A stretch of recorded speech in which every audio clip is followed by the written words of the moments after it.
السلام ورحمۃ اللہ وبرکاتہ۔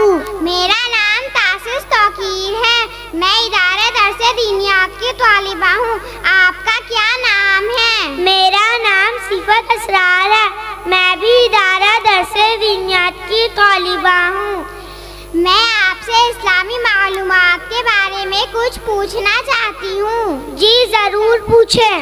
قرآن کریم کتنے سال میں نازل ہوا؟ قرآن کریم 23 سال میں نازل ہوا۔ قرآن کریم میں کتنے پارے ہیں؟ قرآن کریم میں 30 پارے ہیں۔ قرآن کریم میں کتنی سورتیں ہیں؟ قرآن کریم میں 114 سورتیں ہیں۔ جنت کے داروغہ یعنی محافظ کا نام کیا ہے؟ جنت کے داروغہ کا نام رضوان ہے۔ جہنم کے داروغہ کا نام کیا ہے؟ جہنم کے داروغہ کا نام مالک ہے۔ ابو البشر کس نبی کو کہا جاتا ہے؟ حضرت آدم علیہ السلام کو ابو البشر کہا جاتا ہے۔ حضرت نوح علیہ السلام نے اپنی قوم کو کتنے سال تک دین کی دعوت دی؟ حضرت نوح علیہ السلام نے اپنی قوم کو 950 سال تک دین کی دعوت دی۔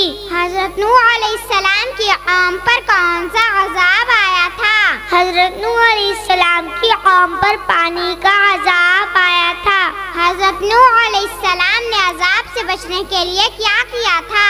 حضرت نوح علیہ السلام نے عذاب سے بچنے کے لیے اللہ تعالیٰ کے حکم سے کشتی بنائی تھی۔ حضرت نوح علیہ السلام کی کشتی کس پہاڑ پر ٹھہری تھی؟ حضرت نوح علیہ السلام کی کشتی جودی پہاڑ پر ٹھہری تھی۔ حضرت موسیٰ علیہ السلام کون تھے؟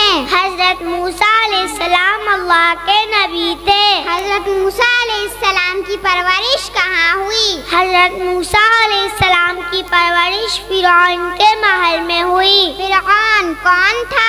فرعون مصر کا ایک نافرمان بادشاہ تھا۔ حضرت موسیٰ علیہ السلام کا لقب کیا ہے؟ حضرت موسیٰ علیہ السلام کا لقب کلیم اللہ ہے۔ حضرت موسیٰ علیہ السلام کو کلیم اللہ کیوں کہا جاتا ہے؟ حضرت موسیٰ علیہ السلام کو کلیم اللہ اس لیے کہا جاتا ہے کہ آپ علیہ السلام نے اللہ تعالیٰ سے بات کی تھی۔ حضرت موسیٰ علیہ السلام نے کس پہاڑ پر اللہ سے بات کی تھی؟ حضرت موسیٰ علیہ السلام نے طور پہاڑ پر اللہ سے بات کی تھی۔ اللہ تعالیٰ نے حضرت موسیٰ علیہ السلام کو کس قوم کی طرف نبی بنا کر بھیجا؟ اللہ تعالیٰ نے حضرت موسیٰ علیہ السلام کو بنی اسرائیل فرعون اور اس کی قوم کی طرف نبی بنا کر بھیجا۔ حضرت موسیٰ علیہ السلام کے بھائی کا نام کیا ہے؟ حضرت موسیٰ علیہ السلام کے بھائی کا نام حضرت ہارون علیہ السلام ہے۔ ہجری سال کب سے شروع ہوا؟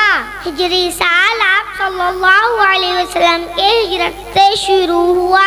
مکہ مکرمہ کب فتح ہوا؟ مکہ مکرمہ سن 8 ہجری میں فتح ہوا۔ حضور صلی اللہ علیہ وسلم کی وفات کن کے مکان میں ہوئی؟ حضور صلی اللہ علیہ وسلم کی وفات حضرت عائشہ صدیقہ رضی اللہ عنہا کے مکان میں ہوئی۔ خلفائے راشدین کن کو کہا جاتا ہے؟ خلفائے راشدین حضرت ابوبکر، حضرت عمر، حضرت عثمان اور حضرت علی رضی اللہ عنہم کو کہا جاتا ہے۔ صحابہ کرام رضی اللہ عنہم میں سب سے بڑا مرتبہ کن کا ہے؟ صحابہ کرام رضی اللہ عنہم میں سب سے بڑا مرتبہ حضرت ابوبکر صدیق رضی اللہ عنہم کا ہے۔ سب سے پہلے امیر المؤمنین کن کو کہا گیا؟ سب سے پہلے امیر المؤمنین حضرت عمر رضی اللہ عنہ کو کہا گیا۔ مدینہ منورہ میں مسلمانوں کے لیے کنواں کس نے خریدا؟ مدینہ منورہ میں مسلمانوں کے لیے کنواں حضرت عثمان غنی رضی اللہ عنہ نے خریدا۔ علم کا دروازہ کس صحابی کو کہا جاتا ہے؟ علم کا دروازہ حضرت علی رضی اللہ عنہ کو کہا جاتا ہے۔ اسلام میں سب سے پہلی شہادت کن کی ہوئی؟ اسلام میں سب سے پہلی شہادت حضرت سمیہ رضی اللہ عنہ کی ہوئی۔ سب سے پہلے کس صحابی نے اذان دی؟ سب سے پہلے حضرت بلال رضی اللہ عنہ نے اذان دی۔ کن مسجدوں میں نماز پڑھنے کا ثواب زیادہ ہے؟ مسجد حرام، مسجد نبوی اور مسجد اقصی میں نماز پڑھنے کا ثواب زیادہ ہے۔ روح الامین کن کو کہا جاتا ہے؟ روح روح الامین حضرت جبرائیل علیہ السلام کو کہا جاتا ہے۔ السلام علیکم ورحمۃ اللہ وبرکاتہ۔